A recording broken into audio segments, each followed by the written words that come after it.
നമസ്കാരം, news prime മലയാളത്തിലേക്ക് സ്വാഗതം. ദക്ഷിണേന്ത്യയിൽ കോൺഗ്രസിന്റെ മാജിക് തന്നെയാണ് നടക്കുന്നത് എന്നുള്ളത് BJPക്കോ മറ്റ് ഇതര പാർട്ടികൾക്കോ സംശയമില്ലാത്ത കാര്യം തന്നെയാണ്.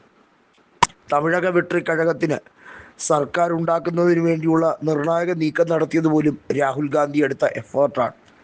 അതുകൊണ്ട് തന്നെയാണ് രാഹുൽ ഗാന്ധിയെ അത്രയേറെ കാര്യത്തോടെ മുഖ്യമന്ത്രിയായ ജോസഫ് വിജയ് എല്ലാ തരത്തിലും സഹകരിപ്പിച്ച് മുന്നോട്ട് കൊണ്ടുപോകുന്നത്. ഏറ്റവും ഒടുവിൽ DMK, അതായത് കോൺഗ്രസിന് ഏറ്റവും കൂടുതൽ തണലായി നിൽക്കുന്നു എന്ന് അവകാശവാദം ചൊരിഞ്ഞ പാർട്ടി, കോൺഗ്രസിനെ എല്ലാ രീതിയിലും അള്ളുവയ്ക്കാൻ ശ്രമിക്കുകയാണ്. എന്നിട്ട് ഒരു ആഹ്വാനം കൂടി: തമിഴക വെട്രിക്കഴകം ഏതു നേരത്ത് വേണമെങ്കിലും പിളർപ്പിലേക്ക് പോകാം, നിങ്ങൾ DMK അണികൾ ജാഗരൂകരായിരിക്കുക, നമുക്ക് ഉടൻ തന്നെ മന്ത്രിസഭ രൂപീകരിക്കാം. സ്റ്റാലിനും ഉദയനിധി സ്റ്റാലിനുമൊക്കെ ഏത് കോത്തായത്താണ് താമസിക്കുന്നതെന്ന് അറിയില്ല. കൊളത്തൂർ എന്ന തമിഴ്നാട്ടിലെ മണ്ഡലത്തിൽ അതിദയനീയമായി പരാജയപ്പെട്ടിട്ടും അഹങ്കാരത്തിലും മോഹങ്ങൾക്കുമൊന്നും ഈ ദ്രാവിഡ നേതാവിന് വലിയ പഞ്ഞമൊന്നുമില്ല. കരുണാനിധിയുടെ മകൻ്റെ പാർട്ടിയുടെ ചിഹ്നം തന്നെ ഉദയസൂര്യനാണ്. അതെന്നേ അസ്തമിച്ച് കഴിഞ്ഞിരിക്കുന്നു. തമിഴ് ജനത പരിപൂർണമായി അതിനെ പടിയടച്ച് പിണ്ടം വെച്ചിരിക്കുകയാണ്. അതുപോലും തിരിച്ചറിയാൻ കഴിയാത്ത ഒരു സാഹചര്യം. കൃത്യമായി പറഞ്ഞാൽ കോൺഗ്രസിന് കേരളവും കർണാടകയും തെലങ്കാനയും ഉണ്ട് എങ്കിൽ പോലും അവർ ശക്തമായ അടിത്തറ പാകുന്ന രീതിയിൽ തമിഴക വെട്രിക്കഴകത്തിനെ സഹായിക്കും എന്നുള്ള രീതിയിൽ തന്നെയാണ് മുന്നോട്ട് പോകുന്നത്. വരുന്ന ലോക്സഭാ തെരഞ്ഞെടുപ്പിലും തമിഴക വെട്രിക്കഴകം കോൺഗ്രസ് സഖ്യം ഒരുപക്ഷെ രൂപീകൃതമായാൽ അതിൽ അത്ഭുതപ്പെടേണ്ട കാര്യമൊന്നും ഇല്ലതാനും. എന്നാൽ ഇനിയുള്ളതാണ് ഏറ്റവും പ്രാധാന്യമർഹിക്കുന്ന കാര്യം.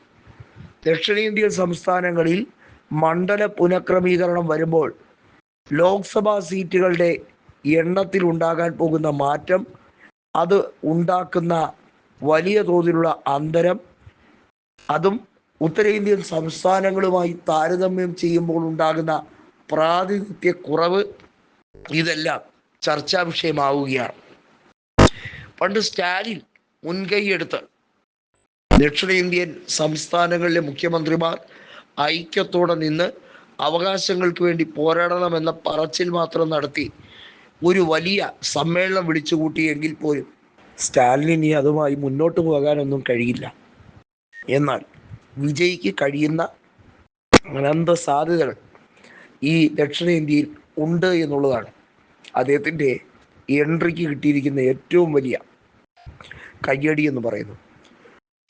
ജോസഫ് വിജയ് എന്ന ഞാൻ എന്ന് പറഞ്ഞു തുടങ്ങുമ്പോൾ നിലയ്ക്കാത്ത പ്രഭാവം പോലെ നീണ്ടു നിവർന്ന് നിന്ന് അദ്ദേഹം പറയുന്ന വാക്കുകൾ തമിഴകം ഒരേ മനസ്സോടെ കേൾക്കുമ്പോൾ തന്നെ ദക്ഷിണേന്ത്യയും ഒരേ സ്വരത്തിൽ പറയുന്നു, നിങ്ങൾക്കും ഇനി വലിയ തീരുമാനങ്ങളിൽ പങ്കാളിയാവാൻ കഴിയും. ദക്ഷിണേന്ത്യൻ സംസ്ഥാനങ്ങളിൽ ഏകദേശ ധാരണയായി കഴിഞ്ഞിരിക്കുന്നത് കേരളത്തിൽ ഭരണമാറ്റം ഉണ്ടായതിനു ശേഷമാണ്.